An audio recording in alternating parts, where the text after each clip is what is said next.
Hey y'all, welcome back to another episode of the Watch Us Thrive podcast. This is your girl Leanne.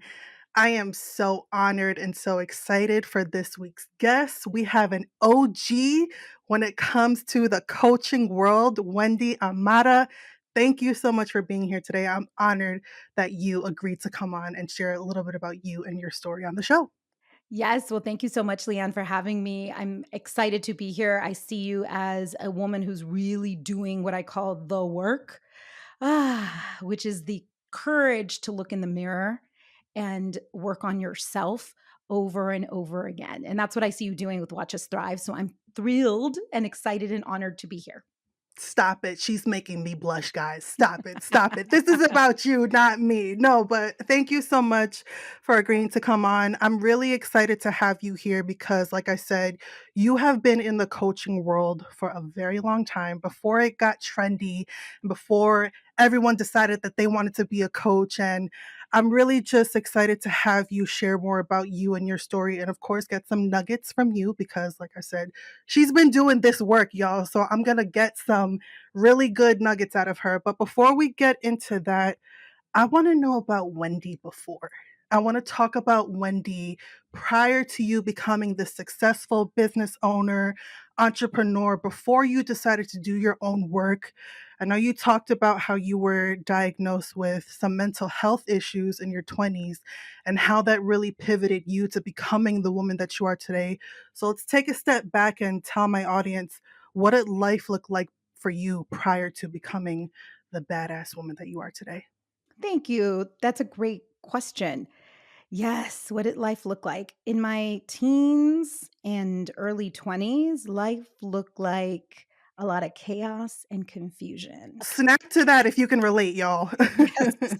Yes, right? It looked like really low self-esteem, not feeling like I fit in anywhere, and yet trying to follow the plan that my parents had told me I needed to follow in order to quote unquote make it and be happy.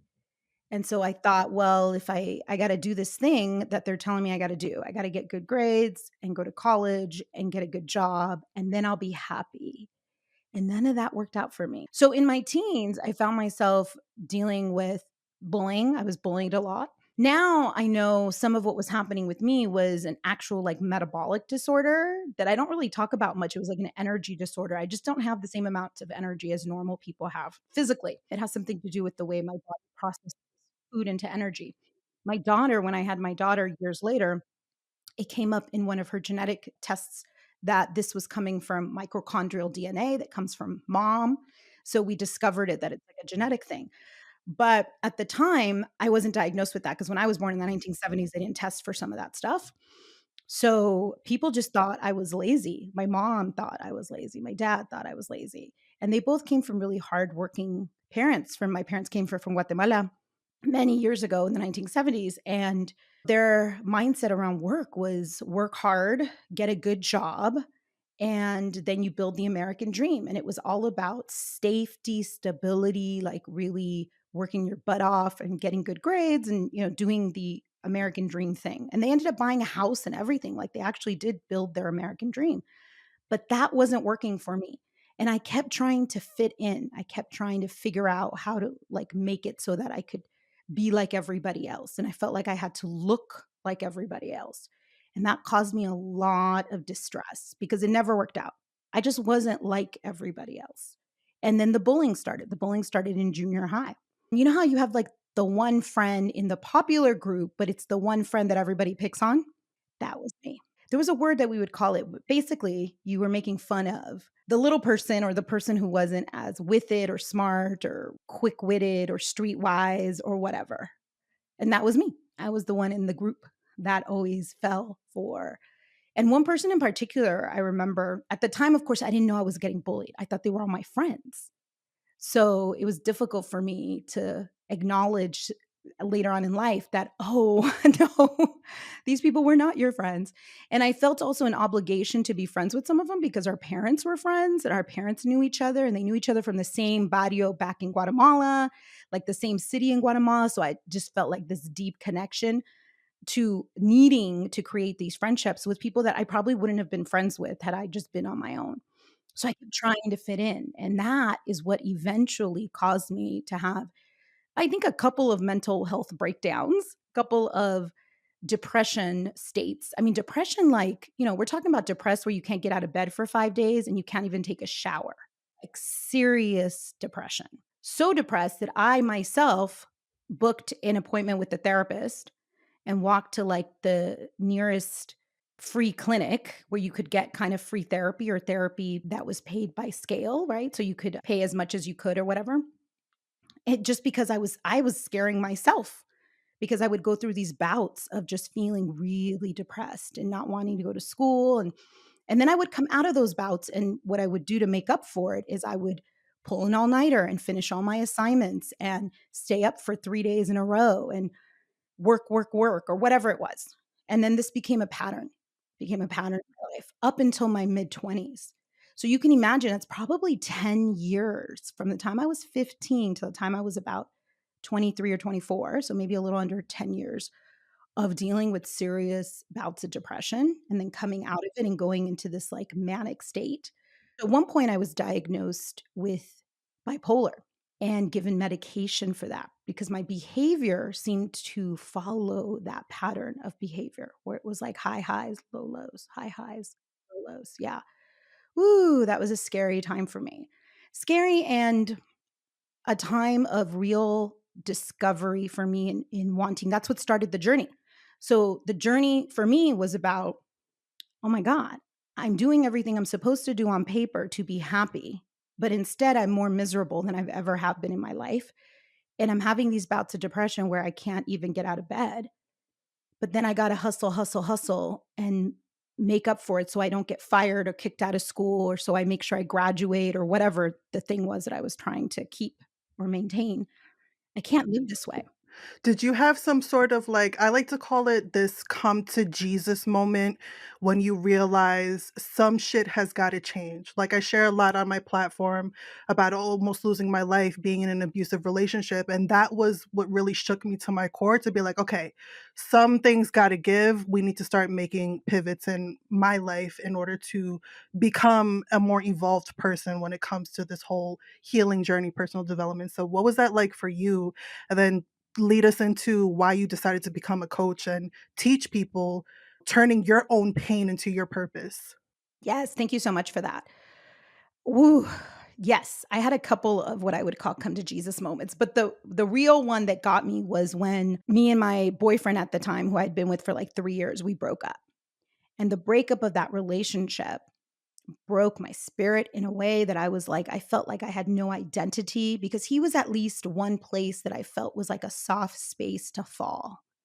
And I so needed that because I didn't feel like my parents understood me. I didn't feel like my friends understood me. I didn't feel like I fit in the world in any way. And he was one of those places where I could lean on some understanding and some love. And of course, I messed up the whole relationship because when you're broken, you show up as a broken self. Ooh, And that's then a that word, leaves. honey. When you're broken, right? You just show up as a broken self. You're not healed yet. I wasn't even aware at the time how broken I was. So, whatever. It turned out, the relationship ended and I went into one of these bouts of depression. Now, I had at some point gotten aware enough to tell people around me, hey, if I don't return your call after 3 days, you need to just show up at my house, right? I don't know if we've all had those moments, but those moments when the depression just goes deeper and deeper and deeper, and you just feel like there's no reason to keep going. And it's easy to just stay in that dark hole. Oh, absolutely. I can relate so much. Yeah, so I had told people, "You need to come pull me out of it if you can." Like, I'm like, "Just throw me in the shower, freaking throw a glass of water in my face, get me outside to some sunlight." So I was aware enough to know something's happening here biochemically that isn't totally in my control, and at that point, somebody had notified my cousin, rest in peace, Joe Palmer, he's my cousin, who actually called me and was like, "Hey, I heard what happened with your boyfriend. I heard you guys broke up during this time that I was in this deep depression." And he said, "I just paid for you to go to this training thing. It starts tomorrow. You just need to show up." And he told me something outrageous, like, "It's like a $3,000 training, so you better show up because I just paid, like, $3,000 for you to go do this thing." The training wasn't actually $3,000. I think he just said that to me. Right, to make you go. Yeah. So it was enough to snap me out of like, he's like, "And I'm gonna call them to make sure you're there tomorrow at 5 o'clock. You gotta show up. Here's the address." And then he sent me, oh my God, back then we had MapQuest. Do you guys remember MapQuest? He sent me the MapQuest of like how to get there. And, it was all through email. We didn't even have like, you could just search stuff. How did we manage life back then? I don't understand. Right? We didn't even have GPS. It was crazy. Anyway, so I was 23, 24. I was 24, 25. I don't it was a long time ago. And that was my first awakening. I went to this training. I walked into the training and I discovered personal development work. It was one of those kind of like a Tony Robbins kind of thing is what I describe it at, but it wasn't a Tony Robbins thing, but similar. And therapy up to that point had not worked for me. It just I didn't have a reaction to it. I had tried medication at that point and the medication had not worked for me. I wasn't feeling better on the medication. But this 5-day training that I was in, by the time I walked out of the training, I was like, "You mean to tell me that I'm responsible for my own life and that therefore I can create whatever I want to create for my life?" Woo! And that it starts with my thoughts and my beliefs about myself, and that there's a way to access that, that I don't have to believe what my parents believe. I don't have to believe what I've been taught. I don't have to believe what society is telling me I need to do, this whole like list of things that I need to accomplish to be quote unquote successful. Woo. I mean, it felt, Leanne, like the first time in my life of like actually being able to like release and just like let go.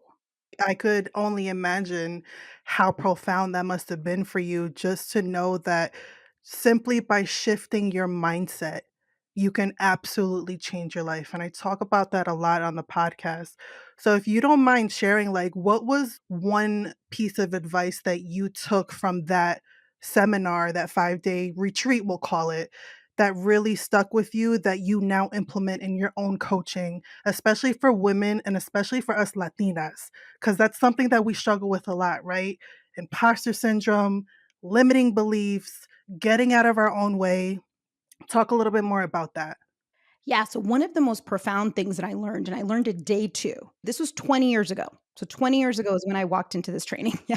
And it feels like it's yesterday, right? It feels like it's yesterday. It was 2004, girl, 2004. And I remember it clicked in my brain. And then, of course, I practiced it. So I went and took the advanced course. I stayed in the trainings for like, I ended up working for the company. I stayed there for 2 years to practice all of this stuff. Here's the bottom line: everything starts with who you're being.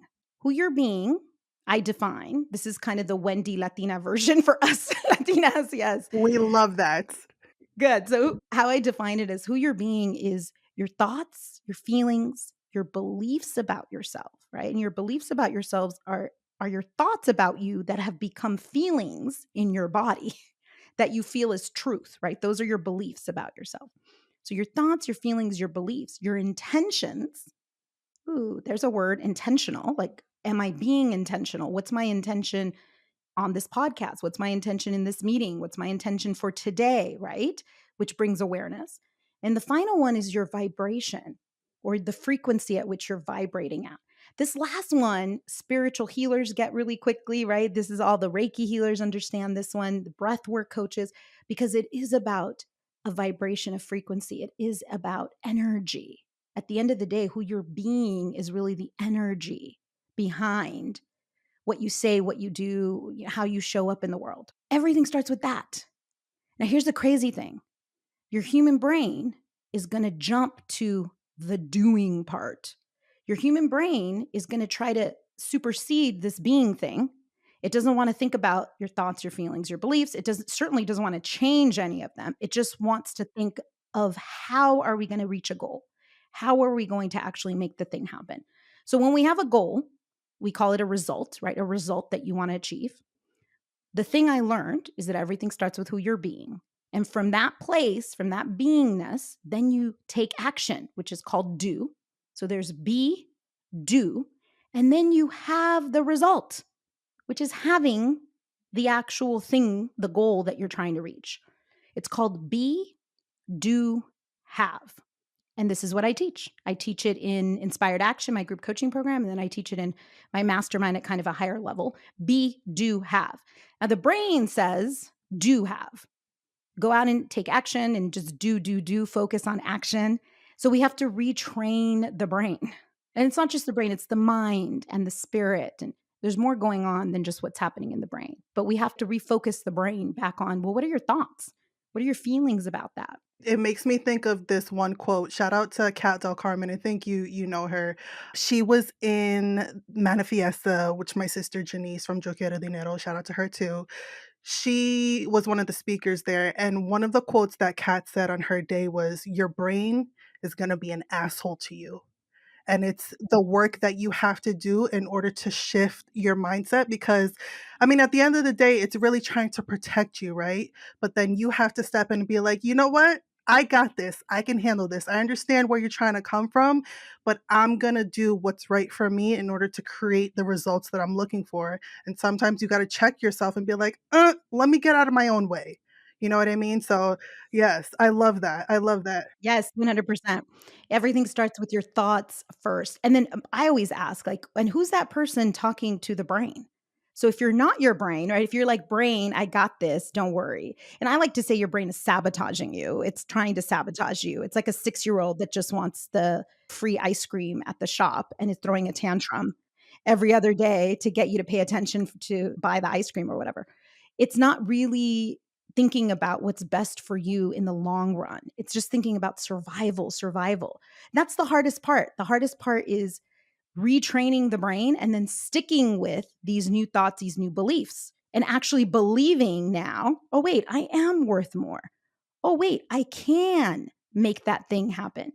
Oh, wait, I can change my relationship with failure, for example. I don't have to be scared of putting myself out there, let's say, to really go after the thing that I want because I'm too scared because of what I'm thinking about in terms of failure. Maybe failure isn't really about failing. Maybe I can come up with a new belief around failure. Maybe I decide failure is my friend and that I'm going to just get used to it every day, every other day. It's going to feel like I'm failing, but really I'm just falling forward and getting back up. Yes, come on, y'all. I told you that she was come with the gems. So if you're listening, play that back, get your journal out, take down some notes. And obviously, if you want to work with her, we're going to link in the show notes how you can. But I still want to get some more gems out of her. Okay, so we talked about limiting beliefs, we talked about imposter syndrome. So your signature programs, like you said, Inspired Action and Get It Done Mastermind, they aim to help women get unstuck and take consistent action. So, what are three key strategies you use to help your clients overcome procrastination, which is something that I suffer from being a Virgo? I need everything to be perfect. And if it's not, I spiral. So, speak to me. And how can we maintain momentum towards those goals that we have for ourselves? Well, number one, when it comes to procrastination, I would look at what is the belief underneath why you're procrastinating? What is the thought or belief behind the reason why you're procrastinating? And in Inspired Action, we actually have a process that we go through because in Inspired Action, you're declaring goals every month and every week. So if you're listening to this and you're wanting to actually reach goals, you need a container that will support you in holding you accountable to following through, right? Accountability really works. And the other thing that's really valuable is you being in a container where you can actually watch your brain. You can watch what's happening to your brain. You can watch what your brain is doing. So, 4 simple questions that we ask in Inspired Action that I think is powerful that brings up information or data. Let's say you said you were going to go walking 3 times this week and you procrastinated and didn't go walking 3 times this week. Okay. If you were in Inspired Action, here's what we would do. We would ask you, what became more important than going walking? And you'd have to think, why didn't I go walking? And you'd rethink through. Now we teach you to really look at yourself, right? Because most people, I mean, unless it was like, my dog got really sick and I had to take him to the vet and then I was stuck at the vet for the whole week. Would you have gone to, 30 minutes of walking? Some people come up with reasons. Some people really look at themselves and decide, I don't even remember what became more important. Or I just decided during the time I was supposed to go walking that I was just going to watch Netflix instead. Okay. So in that case, something like comfort became more important. Question number one, right? What became more important? Question number two, are you okay with that? So if Netflix became more important, like watching Netflix or whatever, or talking with your friend through text or whatever, are you okay with that? That's question number two. That has you actually look at yourself. That's a check in somatically, right, into your body to check in. Am I okay with that? No, I'm not okay with that. But, if you had a death in the family or something, maybe you would be okay with it. So it's a check in with yourself. Question number three, could you have created a win win? A win win is when both things win. So if you had something that was a conflict, could you still have gone walking 3 times and still, I don't know, been there for your friend or family or attended the other thing that you were involved in or whatever the conflict was? Or watch the Netflix while you're walking. Right, there you go. Or could you have walked maybe for 20 minutes in order to watch the Netflix afterwards? And then lastly, are you committed to recommitting? Do you want to recommit? Do you want to say, okay, this week I'm going to go walking 3 times? So it's an opportunity to recommit. And what this does is this starts to give you data, right? Answering these questions start to give you data information about you and your brain.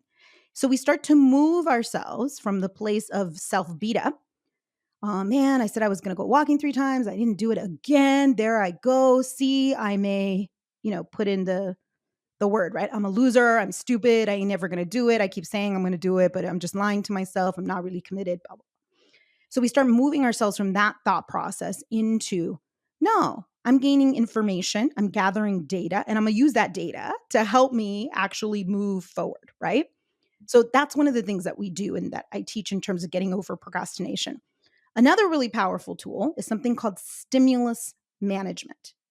Stimulus management is about your ability to manage stimulus. Stimulus is everything that's happening around us and inside of us that causes a reaction in our brain, which is everything, everything we're looking at, smelling, seeing. Yeah. When you procrastinate on something, it's usually because there's either too much stimulus involved in the thing, like the thing is too complicated or scary that you're avoiding it, or there's not enough stimulus. It's something you could do at any time. It doesn't really matter. It doesn't make a difference. Like for me, I procrastinate on laundry all the time. Laundry's the last freaking thing.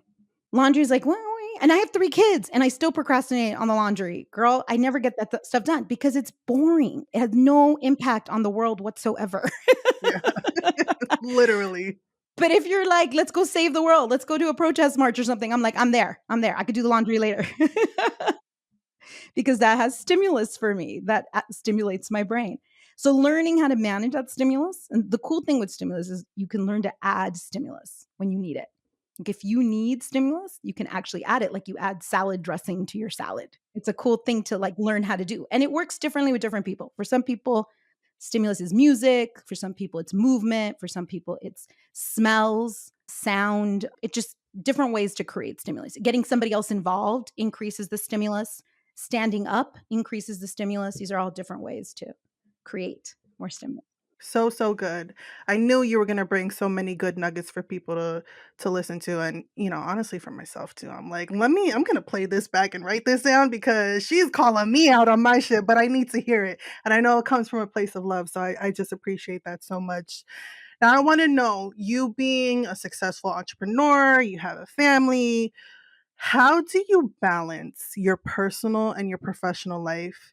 And what advice would you give to someone who may be wanting to achieve similar success as you while juggling life, while not reaching burnout? What would you tell someone? Well, let me start with my secret sauce. And it's not really that big of a secret because I did a whole podcast episode about this particular thing.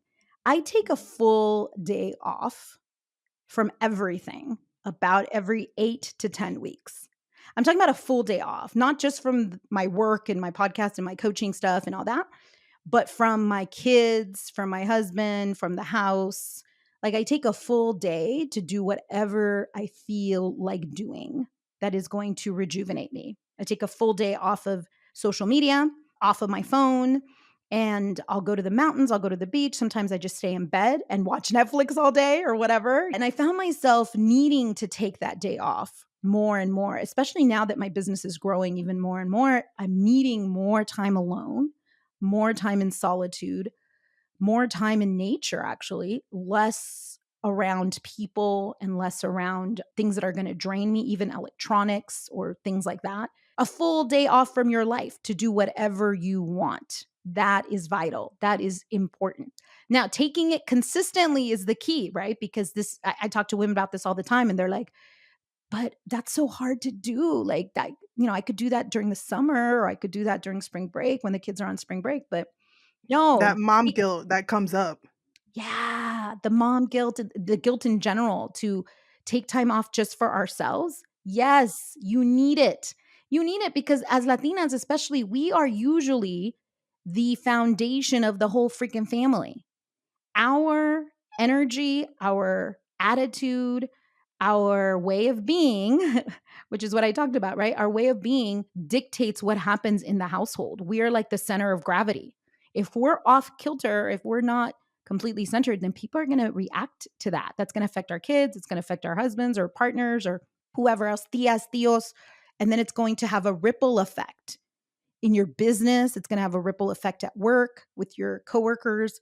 So take the time off. I advise everyone. If you're building something big, you need time alone. You need time to do nothing or do whatever you feel like doing.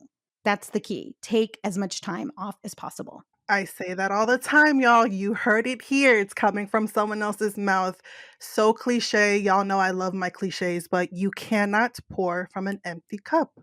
You have to put your oxygen mask on first, and then everyone else comes second to that. But it is okay to be full, not selfish. I like to That's another mindset shift to have, right? It's okay to put myself first. I love myself enough to do that, and then everyone can come second to that, but I gotta make sure I'm good first, period, point blank. So you have 2 people here giving you permission to fucking take the time off, okay?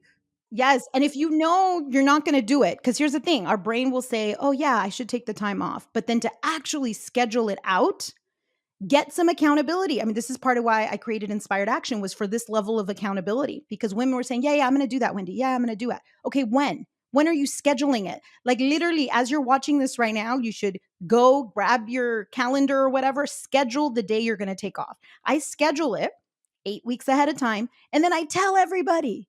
I tell my team for my business. I tell my husband. I tell the kids. I tell everybody. I make sure everybody's taken care of, by the way. If I have to hire a babysitter, I hire a babysitter, whatever. But then I tell everybody in my life, this date, that's Sunday, that's a Wendy day. That's it. Nobody call me that day. Don't call me, I'll call you. Exactly. I'm not the one to call for the emergency that week. And you all got to figure out the food. You all got to figure out what's happening. Mommy's off that day. I love that so much. Okay, couple more things I wanna ask you. So in your coaching, you incorporate what you've termed the future self experience, where clients connect with their future selves for clarity and insight. How does this technique help clients in envisioning and manifesting their desired outcomes when it comes to personal and professional development and growth? Oh, so much comes from future self work. So, one of the things that I've developed through the time in practicing this work, right? Because now it's been 20 years. And it's interesting. I call myself a life coach. But if you listen to me, a lot of people come to me for money coaching. I don't call myself a money coach, but I know how to make money. So, I guess it's Yes, part of she it. does. Yes, I do. Yes, I do. And then manifestation work. I don't call myself a manifestation coach either, but I know how to play that game. These are just different games that I figured out how to play. And so what I've done is taken kind of what I see as the best versions of all of them and brought them in for us, right? For our Latina audience that I feel like will resonate with some of this. So this makes perfect sense to me. There is a future self alive in you right now. There's a version of you, right? That's like 10 years older than you. How old are you right now, Leanne? If you don't mind me I asking. am 35. 35, okay. So there's a 45-year-old version of you right now alive in you. There's a 50-year-old version of you. That scares me. Right, think about it. Yeah, yeah, yeah. Just like there is a 10-year-old version of you and a 15-year-old version of you alive in you right now, right? And you can think of her. You might even be able to picture your 10-year-old or your 15-year-old. What did she look like? What did she feel? What was she experiencing at that time in her life? Just like you can experience her, you can also experience 50-year-old Leanne or 45-year-old Leanne. We just have to tap into that energy.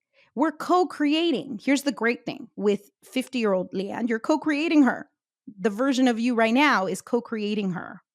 And so, what you decide to do with your life now, the thoughts that you think, the actions you take, what you do, what you don't do, the beliefs you have right now are creating her. Therefore, it helps really to tap into her energy and create her in a very intentional, consciously aware way. And that's part of what we do in the future self experience. You get to connect with the future version of you. She will show up in some way, capacity, or form, and she will give you insight. She sometimes gives you feedback. She gives you coaching sometimes where you get information of like, well, what does the 50-year-old version of me really want for me or want me to know at this place? And if I could talk to 50-year-old version of me, what would I ask her? Like, those are all great questions to be in, right? And to be thinking about. What this does is this moves us into new parts of the brain that we don't normally spend time in. We don't normally spend time in unless we're thinking like we tend to think about the future like, oh, when I buy my dream house or when I buy my dream car or when I find the partner I'm supposed to be with or when I get that check at work. So we think in those terms, but we don't tend to think about an average normal day in, let's say, 2030. That's 6 years from now. February 10th, 2030. What's that day going to look like on your calendar? What are you going to be doing that day? And the great news with the brain is it doesn't differentiate between visualizations, things we visualize, and things that are actually happening, right? It doesn't shift the difference. It doesn't realize, oh, this is happening in reality and this isn't. Just like you can think about putting a lemon to your lips and then your lips start to salivate, right? If we think about I just grabbed a lemon and I'm bringing it to my lips and you can feel the brain starts to prepare itself to actually eat a lemon. We can do the same. So you can pick a date like February 10th, 2030, and you can decide right now what you want that day to be like. And then the brain will start to prepare itself for that actual day to happen.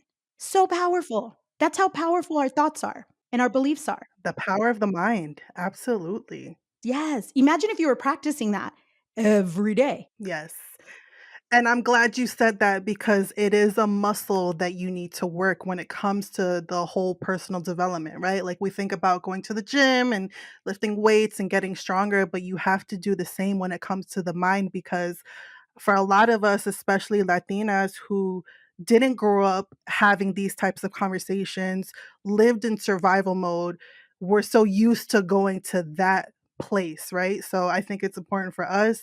I think us, the millennials, this generation, like we are being the cycle breakers. We are shifting the narrative and we are taking back our power to create the lives that we want, despite what we've gone through and what we've seen growing up. So I love that. The power of the mind. I think that's going to be the title of the episode. This is so good. Yes, it's a powerful tool. It's a powerful muscle. I look at it like it's a muscle that I use. Exactly. Absolutely. So you've coached thousands of people over the past 20 years and you've generated over 2 million in sales. Like, can we get a hallelujah for that? We love to see it, especially in our communities, right? So, what would you say is the best piece of advice that you would tell someone who wants to reach that level of success? What would you tell them in order to eventually get there? Do the work. Boom, mic drop. There you go. Do the freaking work. And what does that look like? What does that mean? Maybe that's a little different for everybody. Coaching is what worked for me. I also was diagnosed in my 20s with ADHD. So I had an ADHD type of brain. And with ADHD, we're very result focused. It's hard to get us to like sit still. So meditation for many years didn't work for me because my brain would just be running 100 miles an hour. This is also why I tend to talk fast. I've now learned to meditate, but it's taken years to get to that point. Definitely do the work. I would say find a coach. I think coaching is what saved my life. Like coaching is really what did it for me. And transformational coaching, a particular type of coaching that had more to do with mindset work and who I was being and my feelings, that was powerful. But maybe for you it's therapy or Reiki work or water healing, whatever it is for you, find the healer or coach or therapist that speaks to you and start to do the work because it takes some time to get through to actually start shifting your thoughts, shifting your beliefs. It takes time to heal. It takes time to get honest with yourself about what you need to heal on, what you actually need to heal. All of that takes time. So the sooner you can start to do the work. I would say number 1, do the work. Number 2, surround yourself with other powerful mujeres who are doing the work or other powerful women who are doing the freaking work, who are just as scared as you are, because we all are. The fear never goes away, by the way. I tell everybody, like it's not like I'm living a fearless life. No. The fear is still there. I've just trained myself to feel it and take action anyways. Feel it and take action anyways. That's it. I just live in the uncomfortableness a lot more. I've gotten used to the uncomfortableness of fear, doubt, insecurity, all of it. All of it is in my day to day life. Like every day, there's doubt, insecurity, fear. I just take a deep breath and move forward, anyways. But yes, definitely finding your tribe, finding your group of women or colleagues or whatever you feel comfortable in, your community, because you cannot do this alone. That is the most important lesson I think I need to say to everyone. We build differently. As women of color, we build differently. We do not build by ourselves behind a computer. So if this is you listening and you're usually by yourself behind a computer, you have to tap into a community. You have to find some sort of program, structure, group where you feel like, oh my God, I found my people. Yes, you are not meant to be building alone. Your brain, your, what did Kat call it? Your asshole brain will take over. Your asshole brain will take over and you won't be able to pull it back in, even in a container. So, Inspired Action, my group program, is a year-long commitment. Even in that year-long commitment, it's hard to manage the brain. The brain keeps wanting to go left. It keeps wanting to quit. It keeps wanting to say, no, we just won't do that. We'll just stay at our regular job that I hate, but at least I'm getting a paycheck every week. Right? Even though you joined the program because you want to quit your job, it's hard work. But some people do jump. Some people do start to see, oh, yeah, I can start to see how my brain is sabotaging me. And then they start to train the brain. And then 2 years later, 3 years later, they have these amazing results. And people are like, what the hell happened? Started training my brain, started practicing being work, started choosing my feelings, started choosing my beliefs about myself, started choosing my thoughts on a daily basis. And that's what transforms our lives. Not just that. You can't just be and that's it. You also got to take action. You also got to take action. Right, but that's like the first step. I love that so much. Now, I want you to speak to the person who's currently in their season of darkness. We've had our moments where we dealt with depression. You know, I've dealt with PTSD, being a domestic violence survivor, and there's some days that you feel like there's no way out. So, what is something you would tell someone who's dealing with their season of darkness right now? That's so hard because when you're really in it, it's hard to reach out for any sort of support. It's hard to, yeah, when you're really, really in it. Ooh. But here are some things that helped me when I was really, really in it.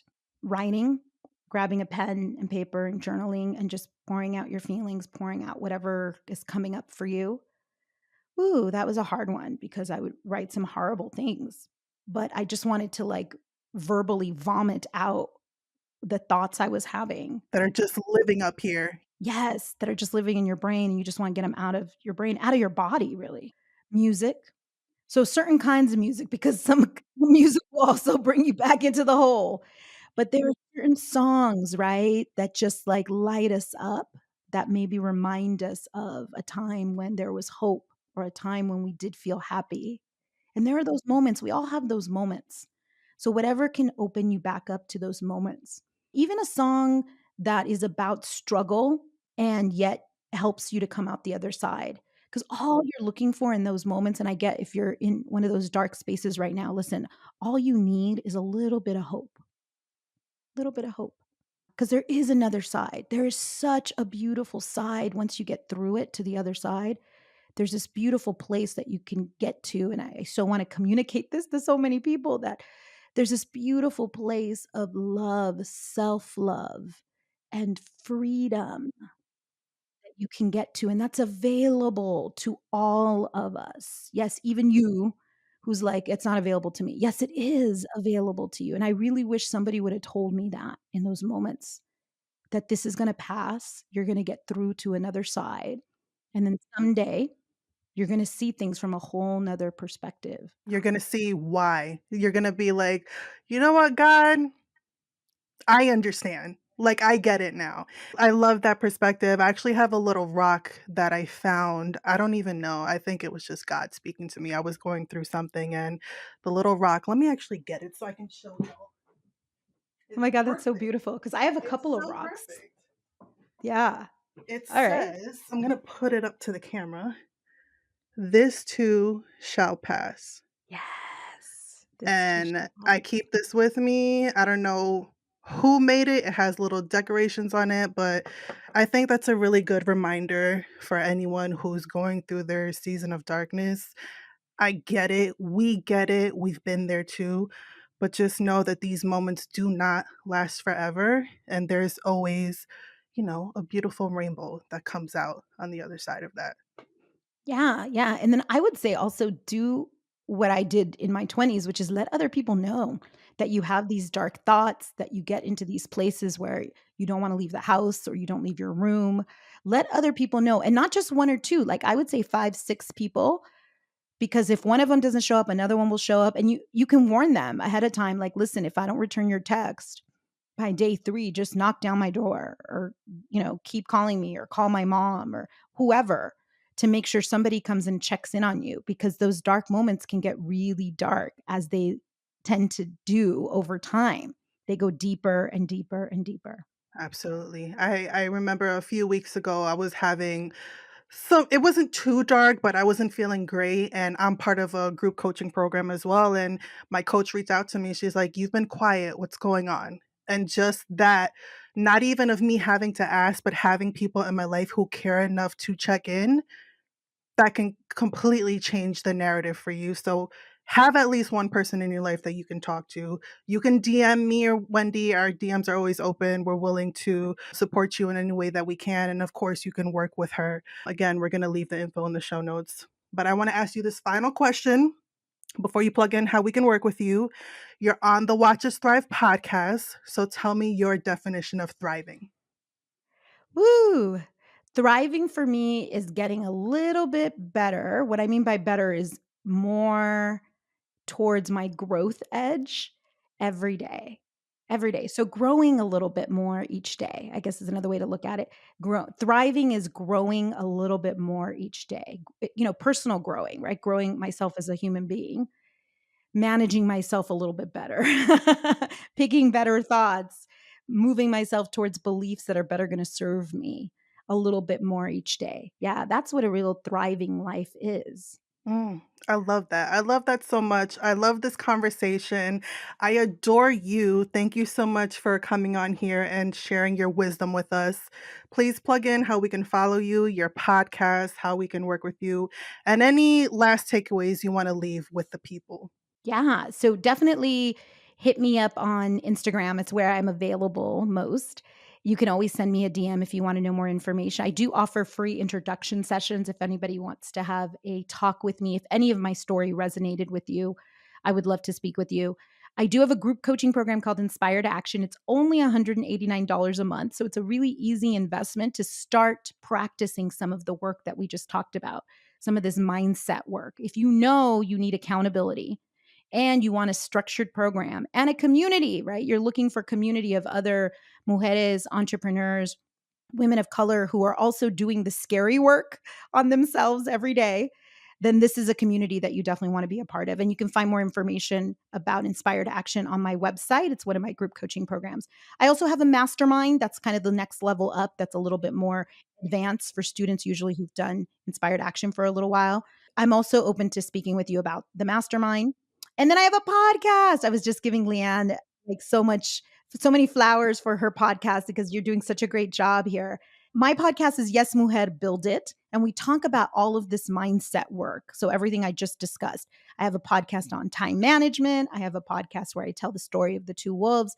We talk about imposter syndrome. We talk about all of these topics in more in depth. And I always give you a tool or a technique that you can start to utilize that's easy to implement so that you can use these tools. So it's called Yes Mujer Build It. Please go subscribe and listen to it on whatever platform, Spotify, Apple, whatever platform you listen to your own podcasts. Yes. And leave a review, y'all. I say this all the time.